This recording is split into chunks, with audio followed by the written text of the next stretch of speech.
welcome to 7. I hope you're intrigued by this background. I hope that you are sufficiently well versed in events that this background looks somehow strangely, oddly familiar. It's been maybe a reassuring week that the UK isn't the centre of the known universe when it comes to madcap politics. We've all hopefully observed the outcome of the US, or the sort of outcome of the US presidential election. You might think, well, why are we so fussed about it here in the UK? Well, there's a chance for us to explore that a bit more in Conversations on Wednesday. Conversations, hopefully you'll remember, is our weekly event where we discuss the events of the time from an economic perspective. And so why does who is in the Oval Office in the White House in Washington, D.C. in the US, why does it matter for us here at the University of Reading? Why does it matter for the UK economy? Well, there's all sorts of reasons for that. So join us on Wednesday for that. And then I want to also flag that the following 2 weeks of Conversations are going to be run by students presenting ideas that we're going to discuss. And I'm really looking forward to that. Not least because it means I haven't got to present it, but I'm also really looking forward to the topics. The two students who are going to present have thought up some really interesting topics for us to discuss as economists.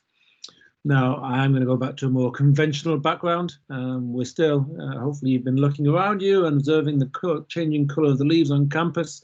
If you're fortunate enough to be on campus, and if not, wherever you are, we're well and truly into autumn now. It was a beautiful day on Saturday. I hope you enjoyed that day, and I hope you are you had a good week 6 wherever you were. There's a few things to say as we settle back in week 7.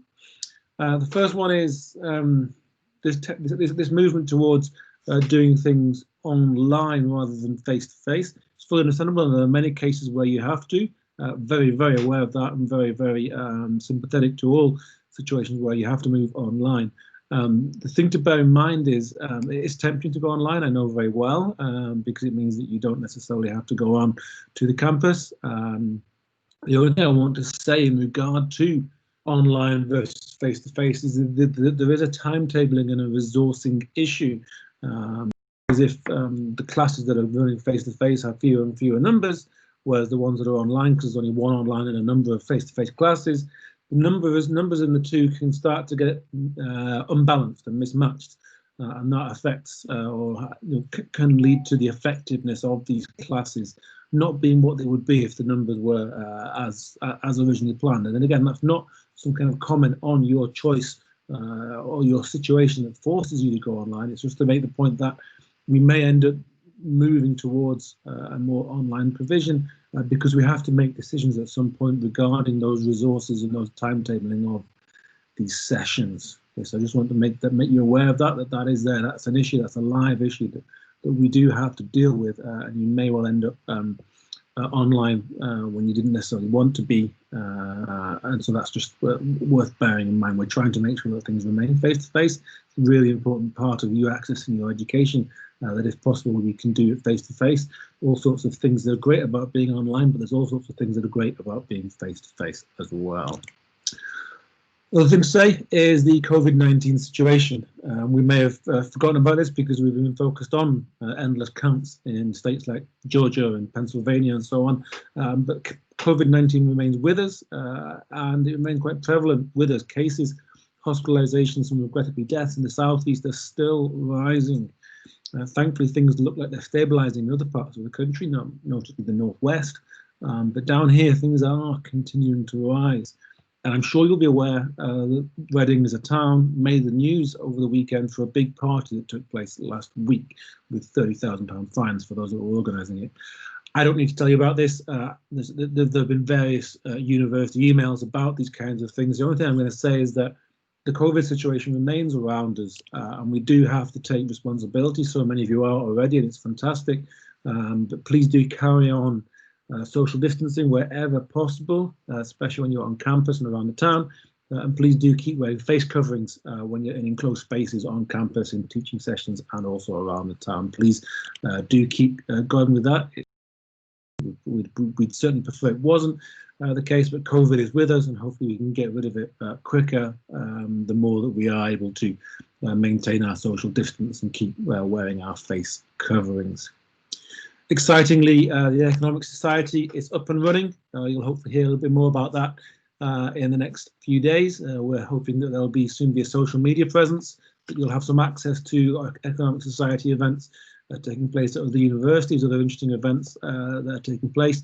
And also the plan is that there will be some kind of online social event before of term, probably a quiz night.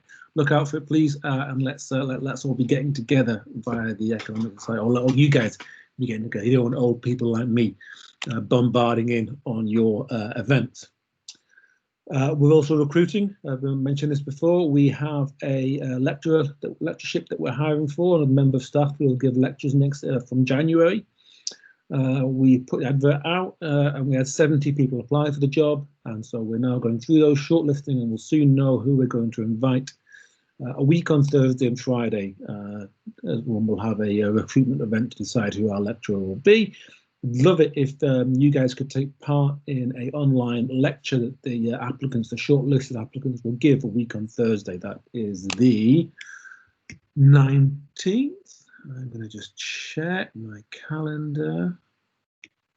It is, yes, the 19th of November. And then on the Friday morning, we'll interview them as a department, our interviewing panel, and we'll make our decision that day as to who we will hire to be our new lecturer. Board of Studies takes place this Wednesday. That's an event where we as a department review all of our teaching and what's going on with our teaching across the piece, so across part 1, part 2, part 3. It's our undergraduate Board of Studies. It's chaired by Shiswan Wang, Dr. Shiswan Wang, who you'll hopefully be familiar with. He's a member of staff we have in our department, a fantastic member of staff. He teaches at part 3 level, money and banking and macroeconometrics, and also teaches at master's level, MSc level, also teaching macroeconometrics. He joined us in 2018 from Cardiff Business School, and previously he was at Birmingham Business School doing his PhD. And he chairs our Board of Studies, as mentioned. If you'd like to attend this event, your course reps will be attending the event, but if you'd like to attend the event, get in touch, let me know. It's an event where we talk about our teaching, and it's by no means a closed event. You are the guys on the other end of that, so it's really good that we get your input as well. Your student reps are there, but if you're keen to also be there, just let me know. That's all for this message. I hope you have a great week ahead. Please do keep in touch. Please do stay safe as well. And I look forward to seeing you soon.